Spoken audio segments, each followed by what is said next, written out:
Hi, everyone. I'm Christine Tulley, President and Executive Writing Coach at Defend, Publish, and Lead, and welcome to episode 276, Textbook Authoring Careers. I'm lucky to be joined today by Dr. Wendy Tietz from Kent State University and Dr. Tracie Miller from Franklin University, who are going to talk to us a little bit today about what it takes to do textbooks, why you might want to write one, what are some of the fun things to know about the writing process, and then also how you can learn more from them in this episode. So I'm going to go ahead and turn it over to both of our authors that are with us today. And I'm going to start with a question.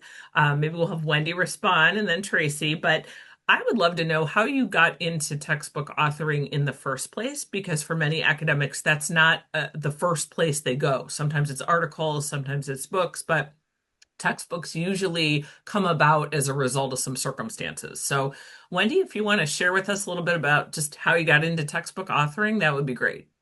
Yes, at the risk of sounding like a nerd, I kind of fell in love with textbooks during college. I actually have my first accounting textbook still, and I was just fascinated with textbooks in college. And then I did some adjunct teaching as I worked in industry. And then I got back into teaching full time, and a publisher approached me about doing some supplements for textbooks. And I thought, well, that would be nice to earn some extra money. And I did that. And then did my PhD, and my PhD was actually on the representation of gender in introductory accounting textbooks. So I just got sucked further into that realm. And a publisher happened to be one of the reps walked by my office one day and brought her editor in with her and asked me if I had ever considered authoring a book. And they had a book that needed a co-author on what I teach. And I agreed to meet with them. And then it just rolled from there. And now I have 3 different textbooks I work on. But that's how I got into it. Oh, that's amazing. And I love the reference about still having one of your textbooks. I am sure that we have hundreds of academics, if not thousands, hopefully, listening to this podcast of somebody that has an old textbook in their office from their undergrad or PhD. So, yes, I can totally see that. Tracie, tell us about how you got into it. So I started teaching in the community college setting, and so when I started as an author, I was in the community college setting and specifically started writing a book for that was specifically designed for community college. So I really didn't have any academic research background or academic scholarly writing background behind me. But what I do have is an inability to keep my mouth shut. Don't we all? And so I had been invited to a focus group for a publisher, and they were showing us this like new product that they had, and they were asking us what we thought, and I thought that it was quite awful. And I said, if you really want students to listen to watch these videos or read this book or whatever, these are the things you should do. And so that's what you get when you open your mouth. And Now you have a textbook. and now I have a textbook. But a lot like Wendy, so I, went to that focus group, gave some, evidently maybe what they thought was some good feedback. And after that focus group, then the editor pulled me aside and said, hey, have you ever, just like Wendy, hey, have you ever thought about doing any work on a textbook? And I really had never even thought about that. It wasn't even like, okay, evidently someone writes these textbooks. And mostly I just thought like, well, I'm just here at the community college level. And at that time, I didn't even have my doctorate. And I thought, like I'm not smart or cool enough to write a textbook. So why are you asking me? And here I am now, right? We're in our 15th edition. It's been 15 years, I think, that I've been writing on this book. So I started with a different publisher than who I write now, and I started doing supplements. And then I did a book for them, and then I got the opportunity to move to a larger market with a different publisher. And that's who I write for now. So it's awesome. I absolutely love working on textbooks. It's a Oh, great you guys are gig. making me want to write one. So, all right. So let's talk a little bit about the writing process. I know, and we'll get to this, but I know that there'll be an opportunity for people to learn from the two of you on some of these things. But tell us a little bit about the writing process for a textbook. So, what are some things that are different for our scholarly authors that maybe we're used to writing, say, a dissertation or a scholarly article or a monograph or an edited collection?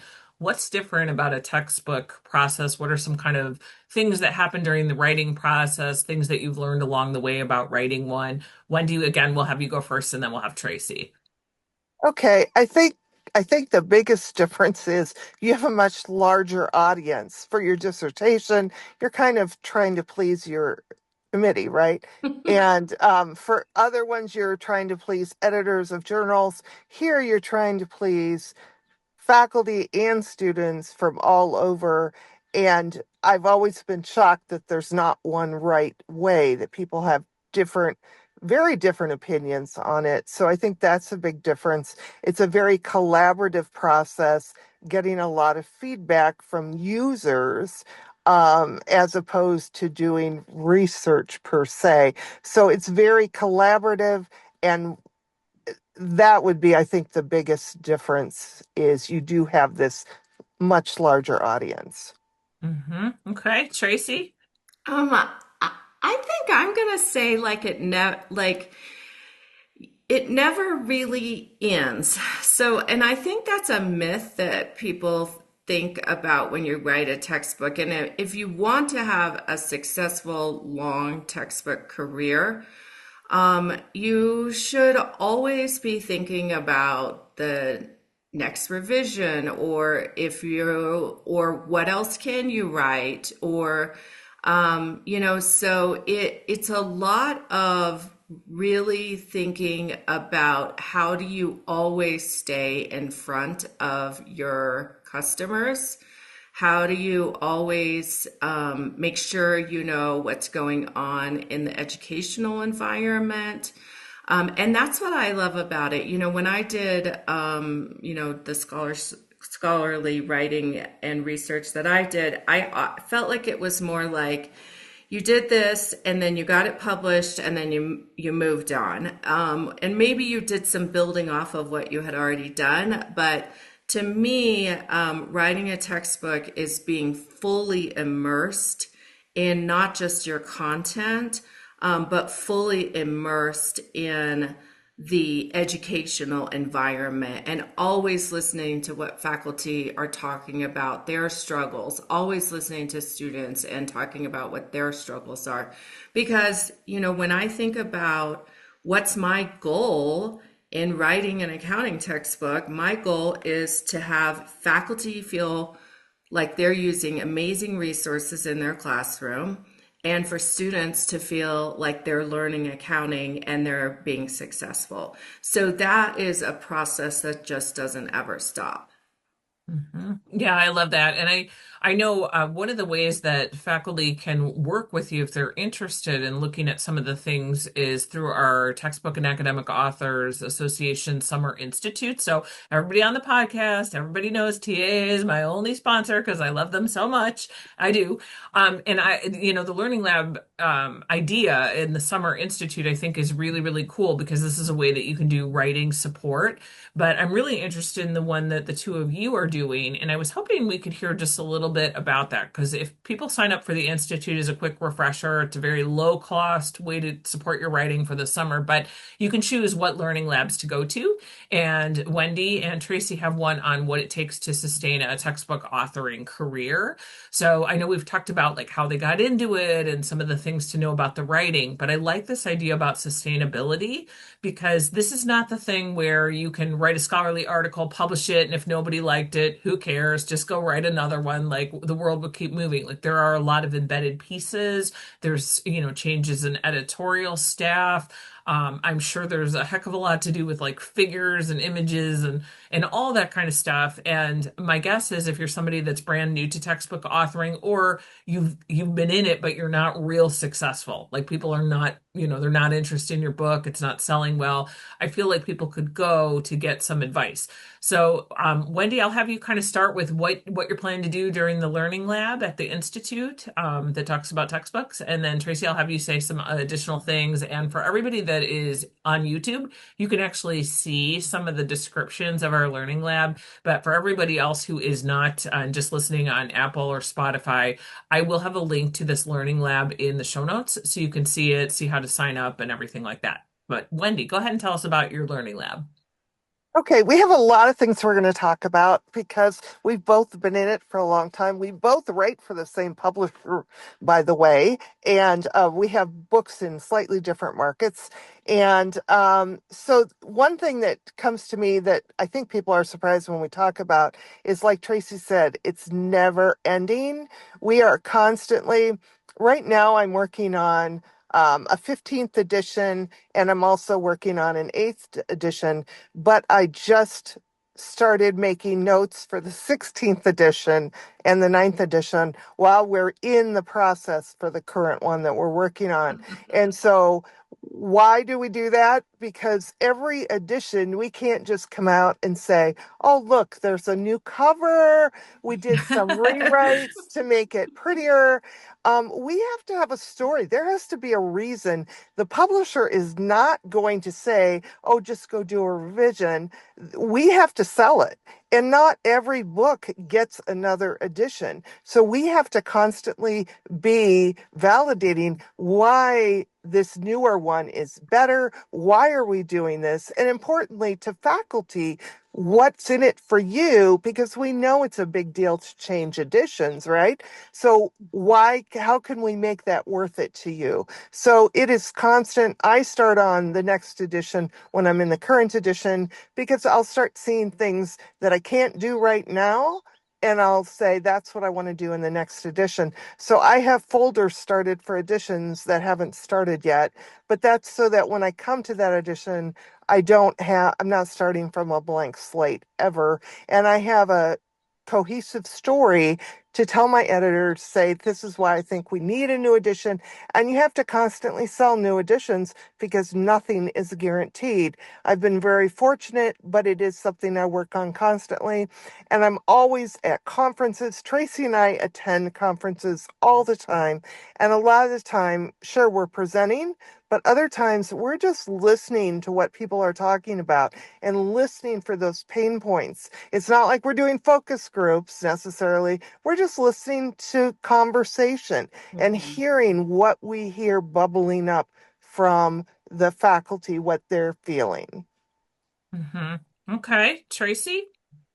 Yeah, I just have to say first, Christine, that I'm so excited about the summer learning labs. I have already taken a look at and penciled in several of them. I think it's going to be such a great opportunity for, individuals and faculty who are interested. Lots of different options there. So super excited about those. The other thing we're going to talk about is, I think handling change and maybe working with your co-authors and editors. So since I have been a textbook author, I have gone through, let's see, I think 5 or 6 editors. Right. Yep. And I just had my wonderful co-author that I worked with from the very beginning. She just retired and stepped off the book. And so this edition, I just brought on a new co-author. And so, it changes, right? I mean, this is a partnership. You have to have a great partnership with the publishing house. with your editor, with your production team. You have to have a great partnership with your co-author. And, if you think that you're always going to get along, that is not true. So it's just, there's a lot of things to think about, when you're thinking about having a co-author, working with your editor, and then also the succession planning. I think that's in some ways has been maybe the most challenging piece for me is, Brenda, my co-author, Brenda Madison, she was ready to retire, and you want to find someone that's going to step in and do a great job and validate all the work and honor Brenda's piece in this. And so there's a lot of things to think about with that. And then also, the last thing that we're going to kind of talk about, in our session is, also just developing that brand, right? So how do you sustain your brand? How do you determine what you want your brand to look like? How do you manage your work-life balance? Because as Wendy mentioned, this is a full-time job in addition to probably your faculty roles. So we have lots of nuggets to share. So I hope all of our listeners will join us for our webinar. I think, Christine, it's on June 13th. Is that right? Yes, I will put it up there on the screen for our YouTube folks. But yes, the Institute itself will be happening June 12th and 13th. And the way that it is there's a keynote speaker from Brian Alexander. He'll be talking to us about all things AI. So he's a well-known futurist, looking at all kinds of things that are happening with writing. And then there are concurrent sessions for new authors and veteran authors, and they look at all kinds of scholarly works we might produce, including textbooks, but also scholarly articles and books. And yeah, there's just a lot happening. But yes, it's a virtual institute, so anybody can go, really low cost right now. And also, I'd encourage you to look at our show notes because there's discount codes, so you can check those out. But also, I'd like to thank Wendy and Tracie for joining me today. And if you guys have any last nugget of advice, like one nugget, Wendy, I'll let you throw one thing out, and Tracie, throw one thing out to close this episode.